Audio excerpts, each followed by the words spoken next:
Miqueias 6, versículos 1 ao 8. Eu vou ler o texto, diz assim: Ouvi agora o que diz o Senhor.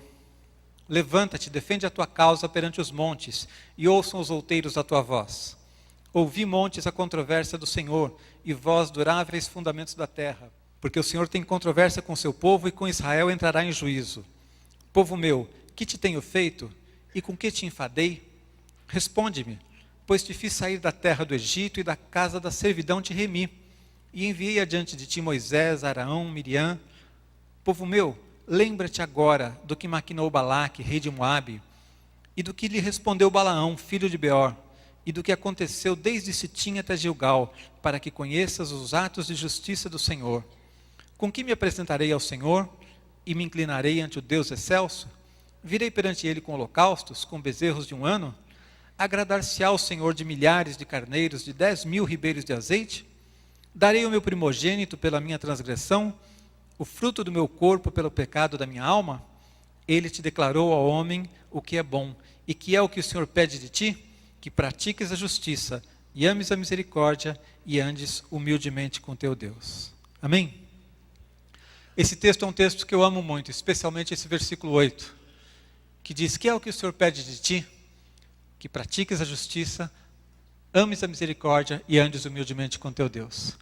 Esses dias está acontecendo aí nas redes sociais uma brincadeira muito edificante, que as pessoas são desafiadas a gravar um vídeo falando do seu texto preferido, não é? E cada um que faz o vídeo desafia outros 3, 4, 5 pessoas a fazerem o mesmo, e assim milhares de pessoas estão ouvindo a palavra de Deus, porque todos os amigos de cada um que compartilha, que grava o seu vídeo e grava a sua mensagem, estão vendo essa mensagem. E quando me desafiaram, eu gravei justamente esse texto, de Miqueias capítulo 6, versículo 8. Porque ele é um resumo da vontade de Deus para as nossas vidas. Se nós tivéssemos uma repressão terrível, uma perseguição contra o Evangelho, e queimassem todas as Bíblias, e a gente não tivesse mais Bíblias em casa, e eu tivesse que guardar só um versículo, eu provavelmente guardaria esse, Miqueias capítulo 6, versículo 8. Ele é extremamente atual, é um texto do Velho Testamento que expressa exatamente o caráter e a mensagem de Jesus e fala muito conosco a respeito de como nós nos relacionamos com Deus. Amém? Quantos aqui têm um relacionamento com o Senhor? Estão em aliança com Jesus? Você já disse para o Senhor o que você espera dele alguma vez? Você já pediu alguma coisa para Deus? Você já disse: Senhor, eu preciso disso, eu preciso daquilo? Alguma vez você fez isso? Todo dia? Agora há pouco? Pois é, nós fazemos isso e você sabe que Deus te agrada. Não tem nada de errado em você pedir as coisas a Deus. Não tem nada de errado em você depender de Deus. Porque afinal de contas vamos depender de quem? É do Senhor mesmo que temos que depender. Mas existe só uma coisa muito importante que algumas pessoas esquecem. Deus se alegra que nós digamos a Ele o que nós esperamos dEle. Mas numa aliança, Ele também tem o direito de dizer e dizer para nós o que é que Ele espera de nós. Na verdade, como Ele é Senhor e nós somos servos, Ele é que tem todo o direito de dizer para nós o que é que Ele espera das nossas vidas. E muitas vezes a gente está vivendo uma vida em aliança com Deus, a gente vive com Jesus, a gente está na igreja, a gente tem um propósito, mas nós não estamos exatamente dentro do propósito de Deus para essa aliança. Uma aliança inclui direitos e deveres, e Deus tem o direito de dizer para nós qual é a vontade dEle. E nós temos o dever de perguntar para Ele: Senhor, o que é que o Senhor quer da minha vida? Como é que eu devo viver? Então, esse texto é muito atual porque ele fala da essência do Evangelho e de como viver uma vida de aliança com Deus. Algumas pessoas respondem errado a esse chamado de Deus e outras respondem da maneira certa. Deus manifestou o seu amor para conosco e nós vivemos um relacionamento de aliança com Ele. Mas algumas pessoas vivem segundo o padrão de Deus para a aliança. Outros inventaram o seu próprio padrão. E o padrão do homem não funciona, não dá certo. Mas infelizmente é a maneira como muita gente tem se relacionado com Deus. Em vez de nos relacionarmos com Deus segundo a vontade dEle, perguntando para Ele o que é que Ele espera de nós, nós nos relacionamos com Ele de uma maneira religiosa, de uma maneira em que nós queremos dizer para Deus como é que as coisas devem ser. E esse é o grande problema dos nossos dias, por isso eu disse que esse texto é tão atual. Eu vou falar com vocês então sobre essas duas maneiras de viver. A maneira de viver segundo a vontade de Deus, segundo a direção de Deus, ouvindo o que é que Deus espera de nós, e a maneira de viver essa aliança que muitas vezes o homem tem vivido quando ele diz para Deus como é que as coisas devem ser. Amém? Nós vamos ver, evidentemente, primeiro a parte ruim, para ver a parte boa no final. Amém? O caminho do homem. Quais são as marcas desse caminho do homem? É um caminho de religiosidade. É um caminho que tem marcas muito claras. Quando a pessoa, em vez de ouvir a Deus para saber o que é que Deus espera de nós, ela procura traçar o seu próprio caminho, ela tenta se relacionar com Deus do seu jeito e impor a sua maneira de se relacionar com Deus, ela acaba entrando num caminho religioso. E esse caminho tem 3 marcas muito claras. A primeira delas é o cansaço. Veja o versículo 3, ele diz assim: povo meu, que te tenho feito? E com que te enfadei? Responde-me. Deus pergunta para o povo assim: vocês estão cansados de mim? O que eu fiz para que vocês estejam cansados de mim? Sabe o que acontece? Num relacionamento, muitas vezes, a gente se cansa do outro. É ou não é? A gente pode se cansar, às vezes, dos melhores amigos. Tem amigos que são muito amigos, mas em algum momento, às vezes, a gente está cansado deles. Porque nós somos todos falhos, temos fraquezas, temos imperfeições. E às vezes a gente perturba o irmão, não é? A gente perturba o amigo, a pessoa que está mais próxima da gente. Está rindo por quê? Pai não perturba a filha, não.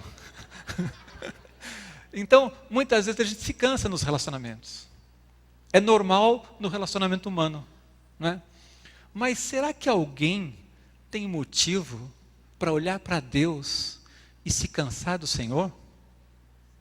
Se você estiver cansado de mim, eu te dou razão. Você deve ter algum bom motivo. Mas se cansar do Senhor, será que aquele povo tinha motivo para Deus dizer para eles assim: o que foi que eu fiz para vocês? Com o que eu te cansei? Então essa vida religiosa, quando nós, em vez de nos relacionarmos com Deus de uma maneira viva, criamos um mecanismo religioso, isso acaba trazendo cansaço, esgotando o relacionamento com Deus. Como é que a gente vê isso nos nossos dias? Uma das evidências na vida daquele povo era a idolatria. O povo demonstrou que estava cansado de Deus quando Deus não respondia a eles do jeito que eles queriam, na hora que eles queriam, e eles então buscavam ídolos. Será que a gente faz alguma coisa parecida? Nos nossos dias tem alguma coisa parecida com isso? Será que muitas vezes a gente não está também querendo dizer: Deus, o Senhor tem que fazer o que eu quero, mas na hora que eu quero. E se o Senhor não faz o que eu quero na hora que eu quero, eu vou ficar zangado, cansado de Deus. Vou contar uma ilustração simples para vocês. Já contei uma outra vez aqui. Um dia uma pessoa conversou comigo ali atrás e me disse assim: pastor, eu cheguei nessa igreja aqui há 6 meses e eu estava desempregado. Eu estou desempregado até hoje, eu vou procurar outra igreja. E eu tive vontade de dizer para ele assim: vá com Deus se for possível. O que é isso? Está cansado de Deus. Está vindo buscar apenas algo, está procurando extrair algo de Deus, mas não tem prazer nenhum em estar na presença de Deus. Vai procurar alguém que o engane. Muitas vezes, nós condenamos a idolatria de outras igrejas, de outras religiões, mas nós também temos as nossas formas de idolatria. Quando idolatramos os bens materiais, idolatramos o dinheiro, colocamos a nós mesmos como ídolos, porque nós somos o centro de tudo. O que importa é a minha felicidade. Mas isso que você está fazendo não é certo, não importa. Se vai me fazer feliz, é isso que eu vou fazer. Então nós nos colocamos como ídolos, nos colocamos acima de Deus. Isso é uma forma de mostrar que estamos cansados de Deus. Quando nós não temos prazer em ler a Bíblia, em buscar Deus, nós estamos mostrando que estamos cansados de Deus. Quando queremos ouvir apenas palavras agradáveis, profecias que tragam coisas agradáveis para nós e não queremos ouvir a verdade que vai nos confrontar, isso é estar cansado de Deus. Há um texto no próprio livro de Miqueias, no capítulo 2, que ele explica melhor isso. Ele diz assim: não babujeis, quer dizer, não fique falando bobagens, dizem eles. Não babujeis tais coisas, porque a desgraça não cairá sobre nós. Tais coisas anunciadas não alcançarão a casa de Jacó. Está irritado o Espírito do Senhor? São estas as suas obras? Sim, as minhas palavras fazem o bem a quem anda retamente. Mas há pouco se levantou o meu povo como inimigo, Além da roupa, roubais a capa àqueles que passam seguros, sem pensar em guerra. Se houver alguém que, seguindo o vento da falsidade, mentindo, diga: eu te profetizarei do vinho e da bebida forte, será esse tal o profeta desse povo. Deus está dizendo assim, esse povo, quando ouve uma palavra de alguém que traz uma repreensão, eles falam assim, será que Deus está irritado? Por que Deus está bravo com a gente? Eles só queriam ouvir palavras agradáveis, né? Estou vendo uma chave na sua mão, assinando uns papéis, oh glória a Deus. Mas aí quando diz assim, filho, conserta essa área na tua vida, não, que isso? Deus agora está achando que pode até dar palpite na minha vida, né? Parece que as pessoas ficam indignadas. Quantas vezes, como pastores, a gente percebe isso, a gente diz para uma pessoa, olha meu irmão, mas a Bíblia diz isso, não. Eu estou vindo aqui na igreja, eu estou gostando, eu estou achando bacana, mas agora eu vou ter que mudar a minha vida? Agora você vai dizer para mim o que eu tenho que fazer? Sim. Deus quer falar com você. Deus quer mostrar os seus planos. Deus quer dizer para você como é que você tem que viver. E as pessoas dizem, não. Agora está ficando meio cansativo esse negócio, né? E as pessoas então se cansam de Deus porque não estão dispostos a ouvir ao Senhor. Onde é que a gente mostra cansaço? Quando falta fervor na oração, falta fervor no louvor, falta fervor na adoração. Quando falta vontade de ler a Bíblia e você acha que ler a Bíblia te dá sono. Nós estamos cansados de Deus quando alguma coisa demora para acontecer, não acontece na hora que a gente quer, do jeito que a gente quer, e a gente fica desanimado porque a gente acha que Deus não está sendo fiel. E a gente começa a questionar o caráter de Deus. Tudo isso são demonstrações de que muitas vezes a gente está andando nesse caminho religioso, nesse caminho de cansaço. A gente não quer buscar Deus de verdade do jeito certo, a gente quer uma forma religiosa, a gente quer resolver nossos problemas. Mas a gente não está disposto a realmente andar na presença de Deus. A gente despreza o andar na presença de Deus, a gente quer a bênção de Deus, mas não a presença dEle. Isso é um sintoma de que estaríamos andando segundo esse princípio errado. A outra marca que nós vemos claramente nesse texto, de uma vida segundo o princípio errado, segundo o princípio religioso, segundo o princípio que os homens traçam, é a ingratidão. Veja no versículo 4, que ele diz assim, pois te fiz sair da terra do Egito, e da casa da servidão te remi, e te enviei adiante de ti Moisés, Arão e Miriam. Deus está lembrando eles, dizendo assim, olha, eu libertei vocês do Egito, por que vocês estão reclamando? Vocês não se lembram do que eu já fiz na vida de vocês? Vocês não são gratos mais por eu ter libertado vocês de uma vida de escravidão? E será que nós, muitas vezes, não fazemos exatamente isso? Porque passamos por uma luta, por um problema, a gente se esquece que Deus nos libertou do império das trevas. Você foi salvo por Jesus, amém? Seus pecados foram perdoados. Todo dia você acorda salvo. Você acorda livre do inferno. Acordamos perdoados por Jesus. Acordamos o Espírito Santo de Deus habita em nós. Todos os dias essas realidades estão presentes. E a gente às vezes, mas acontece que bateu o carro. Acabou o meu ânimo. Agora não tem mais louvor, não tem mais adoração, não tem mais gratidão, nada. Só reclamação. Por sinal, quando a gente está murmurando, eu costumo dizer que murmuração é louvor a Satanás, você sabia? Muita gente está louvando o diabo, exaltando o diabo e não sabe. Quando você murmura, reclama dos problemas, você está dizendo assim, o diabo que lançou problema na minha vida é mais poderoso do que Deus que pode resolver os problemas. E tem gente que gosta de porque o diabo é sujo. É claro que ele é sujo, mas ele fica lá todo feliz de você dizendo que ele é sujo e contando tudo que ele apronta na sua vida. E a gente às vezes fica reclamando das coisas, reclamando de tudo que está faltando e deixa de ver quantas coisas maravilhosas Deus faz diariamente na nossa vida. Nunca seja ingrato no seu relacionamento com Deus, amém? Quantos aqui tem algo para agradecer a Deus? Todos os dias você tem a tua salvação, o perdão dos pecados, a presença do Espírito Santo na sua vida, mas Deus opera milagres, Deus opera coisas maravilhosas todo dia na nossa vida. Seja grato, pode aplaudir ao Senhor, pode expressar a sua gratidão.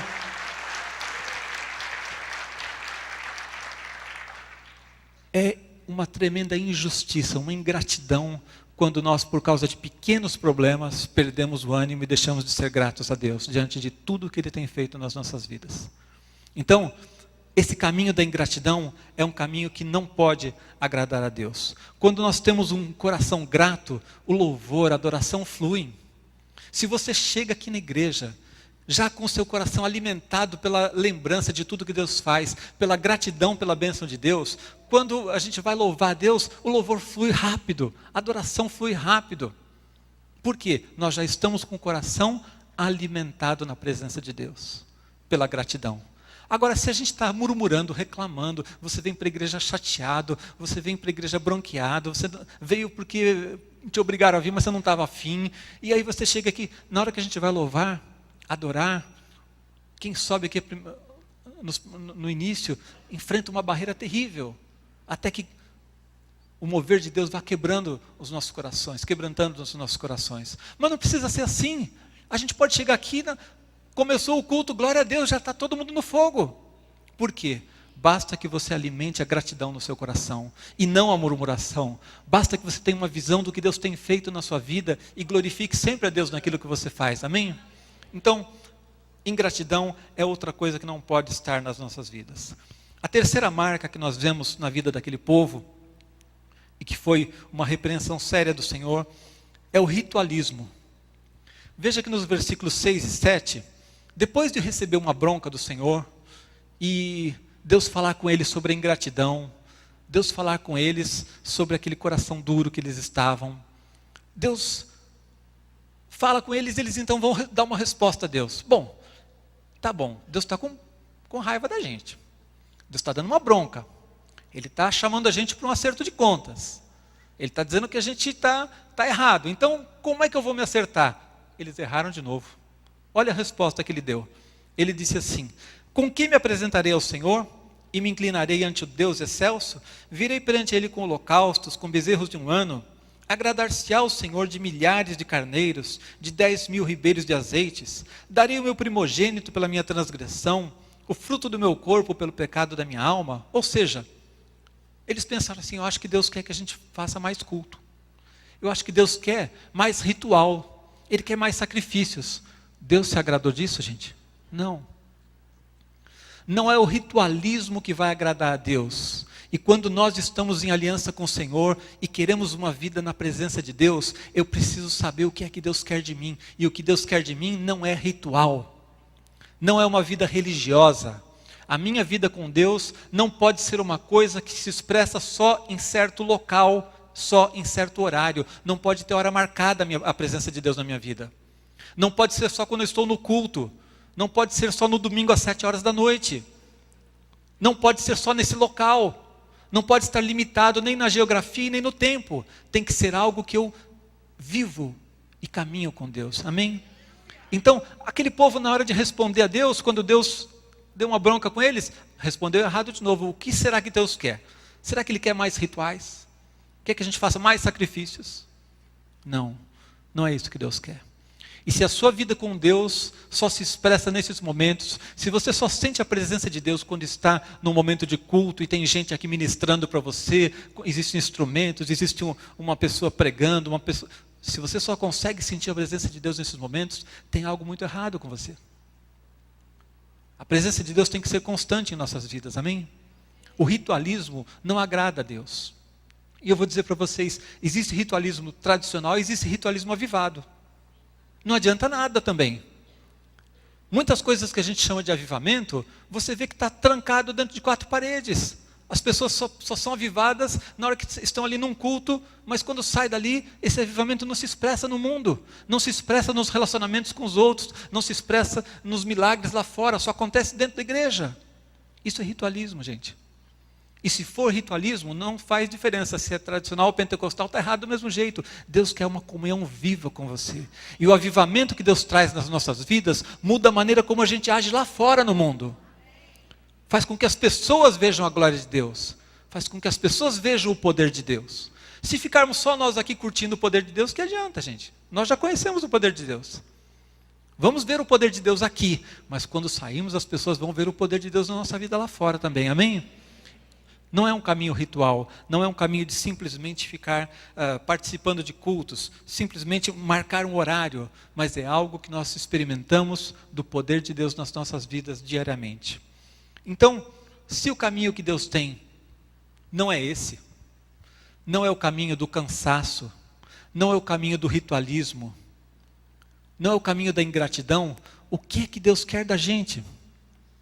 Porque vocês entenderam o texto? Deus estava convocando o povo para fazer um acerto de contas com eles.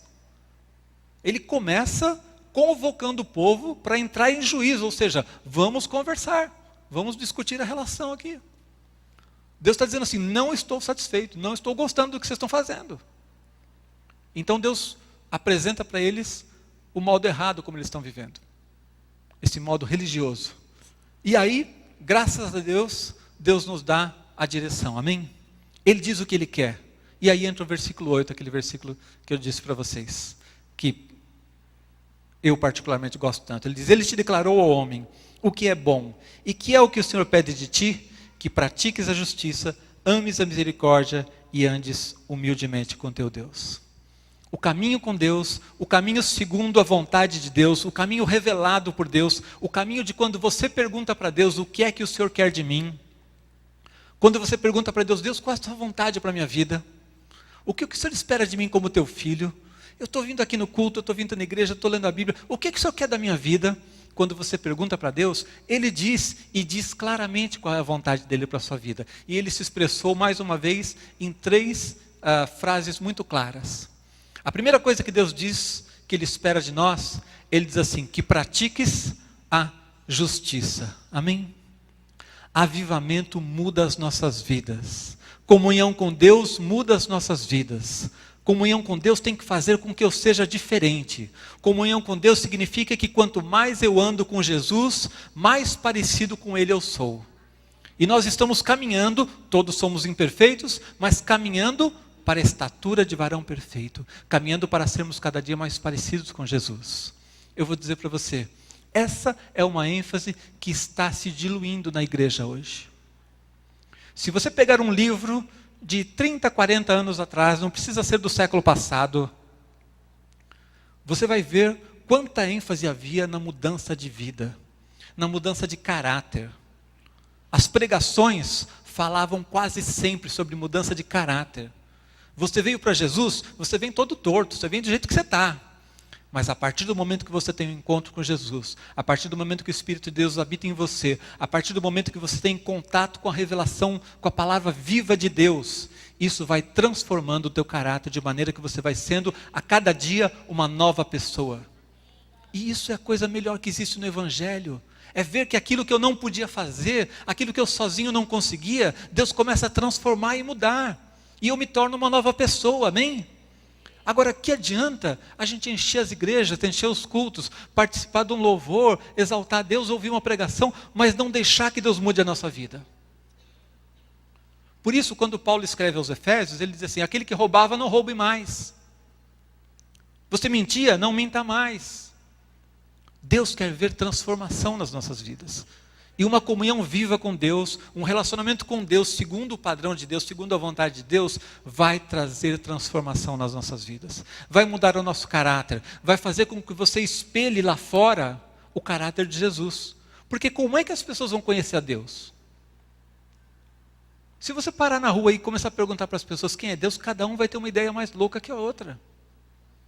Mas onde é que eles vão ver a Deus? Onde é que eles vão entender que realmente há algo diferente na sua vida? Quando o seu comportamento for diferente. Quando as pessoas olharem para você e disserem assim, olha, eu quero conhecer o seu Deus. Porque eu via que você era assim, agora você é assim. Você era desse jeito e agora eu estou vendo isso na sua vida. Eu estou vendo coisas novas na sua vida. E eu quero saber de onde vem, qual é a fonte disso, amém? Então, a primeira coisa que Deus diz através do profeta Miqueias, que pratiques a justiça. Não adianta a gente pensar que vai fazer o mal e ter a bênção de Deus. Olha, lá no versículo 3, capítulo 3, versículo 11, fala algo que é muito atual. Por sinal, eu digo para você, se você lê os profetas menores, não precisa mais ler jornal, porque tudo que acontece hoje estava lá. É impressionante como a mensagem desses profetas é extremamente atual e fala das coisas que nós fazemos hoje. capítulo 3, versículo 11 diz assim: os seus cabeças dão sentenças por suborno. Tem isso hoje? Os seus sacerdotes ensinam por interesse, e os seus profetas adivinham por dinheiro. E ainda se encostam ao Senhor, dizendo: não está o Senhor no meio de nós? Nenhum mal nos sobrevirá. Corrupção para todo lado. Na política, juízes dando sentença por dinheiro, sacerdotes ensinando por interesse, profetas que adivinhavam por dinheiro, e ainda diziam assim: Deus está conosco, fique tranquilo, não vai acontecer nada não. Quando um profeta trazia uma palavra dura, ele falava: não, esse homem está louco, Deus não vai fazer nada não. Não tinham compromisso com a justiça, com a mudança de vida, com a transformação de vida. Eu vou contar para vocês uma história, eu contei no outro culto também. Uma história que eu não gosto nem de contar, porque tem gente que fica até escandalizada de saber que tem gente tão sem noção da vida, sem mudança, sem transformação dentro das igrejas. Um caso real. Eu soube de 2 empresários, ambos frequentavam a mesma igreja, e eles fizeram negócios. Acontece que um deles não pagou o outro. Deu calote. Bom, o irmão que sofreu o calote, como o volume de negócio era alto, ficou numa situação difícil. Quem já tomou um calote aqui sabe como acontece, né? Você conta com dinheiro, aquele dinheiro não entra, você se endivida. Então esse irmão começou a se endividar, começou a ter problemas, começou a ficar difícil a situação dele, e apertou tanto, chegou um ponto que ele foi lá, na casa do irmão que devia a ele, cobrá-lo e dizer: olha, você precisa dar um jeito de acertar as contas comigo, porque eu estou numa situação difícil, eu estou me endividando, eu estou com um problema. Sabe o que o irmãozinho disse para ele? Você precisa orar para saber o que está errado na sua vida, porque eu estou bem. O que você faz com um cidadão desse? Agora eu vou dizer, isso aconteceu dentro de uma igreja. Um irmão fazendo negócio com outro irmão. E no domingo os 2 estavam lá, um de um lado, o outro do outro, levantando as mãos e adorando a Deus. E a pessoa não tem nenhuma percepção da gravidade do que ele faz, da desonestidade, da soberba, da arrogância, da maneira como ele está tratando o seu irmão, e acha que está tudo bem, que Deus está aceitando ele de mãos levantadas lá, louvando e adorando ao Senhor. O que adianta a gente dizer que está em aliança com Deus e não haver transformação nas nossas vidas, gente? As pessoas precisam ver a Deus e elas vão ver o caráter de Jesus na sua vida lá fora, amém? Elas vão ver a transformação da sua vida. Eu não estou dizendo que você tem que ser perfeito, porque eu também não sou. Nós temos nossas falhas, mas você precisa estar crescendo, você precisa estar disposto a abrir mão dos princípios errados que você aprendeu no mundo. Quando alguém faz um negócio com um crente, devia saber que esse vai honrar aquilo que diz. Quando alguém diz para você assim: eu vou fazer, você devia dizer: um irmão, esse vai fazer, porque ele é de Jesus. Ele tem caráter de Deus na vida dele. Se você por algum motivo não pode cumprir, você vai explicar o seu problema, você vai lutar para resolver, mas uma atitude descarada como aquela nunca podia acontecer dentro de uma igreja. E muitas vezes nos relacionamentos existe mentira, existe traição, existe soberba, existe agressão. Famílias que vêm quebrando o pau dentro do carro, chega na porta da igreja, na hora que abre a porta, aí vira tudo santinho. Aí veste aquela cara bonita, aquele semblante de paz, né? Paz do Senhor, irmão. Paz do Senhor. Quando acaba o culto, bom, todo mundo louva a Deus, então, acaba o culto, entra no carro de novo, ai. Se esquecer o vidro aberto, parar um irmão do lado no farol, vai ficar escandalizado. Sabe por quê? A gente não deixa Deus transformar nossa vida. A gente está buscando a Deus de uma maneira etérea, que não tem nada a ver com o que eu faço, não tem a ver com a minha maneira de agir, não tem a ver com o meu caráter. Deus quer transformar nosso caráter, amém? A primeira coisa que Deus diz através do profeta Miqueias, que pratiques a justiça. A segunda coisa que Deus fala através de Miqueias: ames a misericórdia. Ames a misericórdia. Misericórdia já é amor. Ele diz que você tem que amar a misericórdia. Sabe o que ele está dizendo? É para ser cheio de amor mesmo.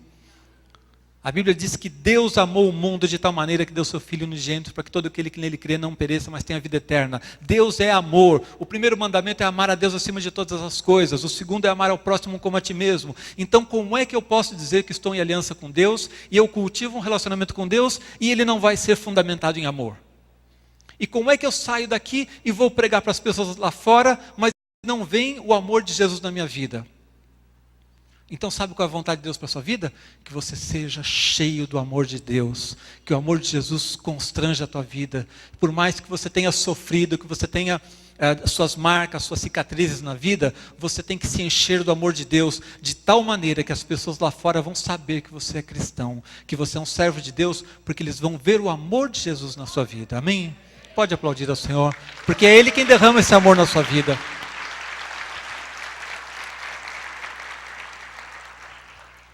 Nós, no mundo, e muitas vezes dentro da igreja, temos um amor extremamente limitado. Nós conseguimos apenas nos identificar com quem é parecido com a gente. Já notou isso? E cada dia mais eu vejo como as pessoas estão egoístas e sectárias. Se o cara é de um grupo, ele ama esse grupo, mas ele é capaz de matar quem é de um grupo diferente. Ele vai num jogo de futebol e ele abraça um cara todo suado, que ele nunca viu na vida, e torce junto pelo time dele. Mas essa mesma pessoa que é capaz de abraçar um estranho e torcer junto, é capaz de matar o outro porque torce para o outro time. É capaz de bater com um ferro na cabeça de uma pessoa porque é do outro time. E a gente se divide por gosto musical, por preferência, por partido político. A gente se divide por raça, por cor, por coisas que nunca deveriam dividir as pessoas. A gente se divide por classe social, por nível intelectual. Qualquer coisa é motivo para a gente se dividir e para a gente não amar o outro que é diferente. Se não é do meu grupo, se é diferente, não preciso amar. E a Bíblia nos ensina a amar aqueles que são diferentes. Amém? O maior exemplo do que é amar os diferentes foi o amor de Deus. Porque tem alguém que seja mais diferente de nós do que Jesus? Quando Jesus desceu a esse mundo, veja bem, ele estava com o Pai, na glória. Ele desceu até nós, ele assumiu forma humana. Ele assumiu um corpo humano, sofreu dor, teve que aprender a andar igual toda criancinha aprende. Ele desceu até nós, se identificou com pessoas. O que é que nós parecemos com Jesus? O que a humanidade caída no pecado parecia com Jesus? Nada. Mas a Bíblia diz que Deus amou e veio até nós. Então como é que nós ficamos querendo compartimentalizar o amor e amar só os que são parecidinhos com a gente? Só os que usam o mesmo perfume, só os que têm a mesma roupa, só os que são da mesma classe social, só os que são do mesmo colégio. Você precisa amar a todos e demonstrar o amor de Deus. Isso é amar a misericórdia. Isso é ser tão dominado, tão cheio do amor, que as pessoas vão olhar para você e vão perceber, essa pessoa é diferente. Ela tem uma capacidade de amar e de olhar para o outro que não vem do natural. As pessoas não são assim no mundo, mas eu estou vendo isso na vida deles. Amém? Nós precisamos ser o antídoto para o egoísmo que existe no mundo atual. As pessoas estão cada vez mais individualistas, mas quando você está cheio do amor de Deus, você vai fazer essa diferença. As pessoas se aproximam de quem pode lhes dar algo. Você precisa se aproximar de quem precisa de algo. Porque o amor é doar-se. Então, enquanto o amor das pessoas é tão interesseiro, as pessoas só se aproximam de alguém que pode lhes dar algo, você precisa se aproximar de todos, inclusive daqueles que precisam de algo, para que você seja um canal do amor de Deus para essas pessoas. Amém? E assim você vai estar cumprindo o que diz esse texto. A terceira marca, depois de dizer que pratiques a justiça, ames a misericórdia, ele diz, andes humildemente com o teu Deus. A vontade de Deus para a tua vida, o relacionamento de aliança com Deus segundo a vontade de Deus. Quando eu pergunto para Deus, Deus, o que é que o Senhor quer de mim? O que o Senhor quer da minha vida? Sabe o que Deus me diz? E diz para você que você ande humildemente com o teu Deus. E aqui é o antídoto para aquele ritualismo que a gente falou. Porque andar significa todos os dias eu estou na presença de Deus. Não é só num determinado horário, não é só num determinado local. Eu ando com Deus. Várias vezes a Bíblia usa essa figura do andar. Diz que nós andamos por fé, andamos em amor, andamos no Espírito. Ou seja, o que Deus quer é encher a nossa vida e preenchê-la por completo. É dominar a nossa vida de tal maneira que na segunda-feira você esteja andando com Deus. Na terça-feira, no seu trabalho, na escola, em casa, onde você estiver, você caminhe na presença de Deus. Deus está presente o tempo todo em nós, mas onde você realmente sente a presença de Deus? Muitas vezes a gente só sente a presença de Deus num culto. E mesmo assim não em todos os cultos, porque só quando o culto é muito ungido, aí a gente fala, agora Deus está presente. Onde é que está a presença de Deus nos outros tempos? Nos outros horários? Nos outros dias? Onde é que está a presença de Deus na nossa vida, se nós só raramente, Deus nos visitou? Deus não visita ninguém, gente. Ele habita em você. Amém? Ele está presente na sua vida. Tem gente que às vezes tem um problema na segunda-feira, fica, ai meu Deus, só no domingo que eu vou poder ir lá na igreja para orar, para pedir para alguém orar por mim. Ele está perdido, ele sabe, ele tem uma burocracia. Agora ele sabe que só no outro domingo é que ele vai poder sentir a presença de Deus, ou alguém vai poder orar por ele. O Espírito de Deus habita em nós, e nós temos acesso à graça de Deus todo dia, toda hora, todo momento que você quiser e precisar, todo momento que você desejar e buscar a presença do Senhor. Amém? Não precisamos de hora marcada. Nós precisamos lembrar daquilo que havia na igreja primitiva, está lá em Atos 2. A simplicidade da comunhão que eles tinham. O texto diz que eles diariamente perseveravam unânimes no templo, partiam o pão de casa em casa, tomavam suas refeições com alegria e singeleza de coração, louvando a Deus. Era vida com Deus, não era momento religioso. Eles andavam de casa em casa, comendo, se divertindo. Estavam na presença de Deus em todo o tempo. Andavam com o Senhor, com singeleza de coração. Essa simplicidade da fé nós precisamos resgatar. Hoje tem gente que só se impressiona com grandes eventos. Precisamos encher aqui, então contrata lá um cantor gospel famoso. Chama um pastor, um apóstolo tal, famoso lá, um grande pregador. Só com grandes figuras que a pessoa se impressiona. Mas não se impressiona com a presença de Deus no seu quarto, quando ora sozinho, quando abre a Bíblia e o Espírito de Deus fala com ele. Não tem isso, não tem essa experiência. Só sente a unção do Senhor quando tem alguém muito especial ministrando. Mas não cultiva o dia a dia com Deus. Essa simplicidade da fé e essa vida diária de andar com o Senhor precisa ser resgatado sempre na nossa vida. E quando a gente olha para isso, quem é o nosso exemplo perfeito disso? Jesus. Como eu falei, esse é um texto do Velho Testamento, mas ele é tão atual. Olha para a vida de Jesus. Jesus praticou a justiça? Foi reconhecido por isso? Vocês se lembram que até os inimigos reconheciam que Jesus era reto? Eles tentavam pegar Jesus na sua retidão. E muitos diziam assim, olha, ele não fala como os fariseus, ele fala como quem tem autoridade, ele vive aquilo que ele prega. Jesus andou e foi reconhecido, foi uma marca clara, notória na vida de Jesus, que ele praticava a justiça. Ele amou a misericórdia. Foi uma marca clara na vida de Jesus, o amor. Quando aquela mulher é apanhada no ato do adultério, querem apedrejá-la, e aquela confusão, você imagina aquele povo querendo ver sangue, querendo ver castigo, e Jesus disse assim, atira a primeira pedra aquele que estiver sem pecado. As pessoas vão indo embora, quando sobra somente Jesus, o que ele diz? Ninguém te condenou? Nem eu. Vai, não peques mais. Jesus foi marcado pelo amor. Ele amou o diferente. Ele andou e conviveu com pessoas tão diferentes dele, como uma pessoa que foi apanhada no adultério, como uma pessoa que tinha uma vida de prostituição antigamente, como uma pessoa que era um cobrador de impostos. E ele andou com essa gente, porque ele amou os diferentes. E Jesus andou diariamente com o Pai? Essa terceira marca de andar humildemente com o Senhor? Ora, ele era Deus, mas mesmo assim, o que é que ele diz? Meu alimento é fazer a vontade do Pai. Eu vim para fazer a vontade daquele que me enviou.